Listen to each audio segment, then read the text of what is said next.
Asante, habari za wakati huu ndugu wanafunzi na wanamusi wenzangu.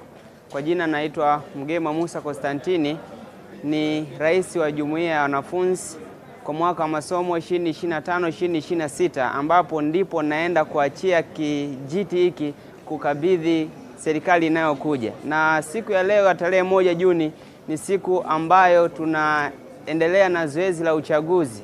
Watu wamejitokeza kwa wingi kupiga kura kwa wagombea mbalimbali katika nafasi mbalimbali ili kuweza kutengeneza jumuiya ya wanafunzi ya mwaka wa masomo 2026-2027.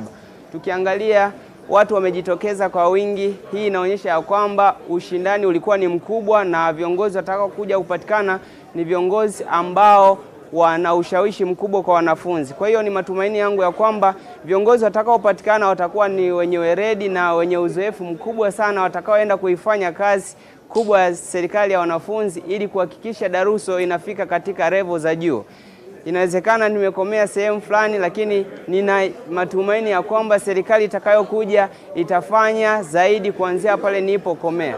Viongozi wako wengi, watu wako wengi, wanapiga kazi vizuri, na hivyo natumia pia fursa hii kuhamasisha wote kuendelea kuja kupiga kura, kwa maana zoezi limeshaanza tangu asubuhi saa 1 na tunatarajia kutamatika ifikapo saa 10 kamili jioni. Hivyo ni matumaini yangu ya kwamba watu wengi watajitokeza kuchagua viongozi walio bora kwa ajili ya maendeleo ya Daruso Musa. Asanteni.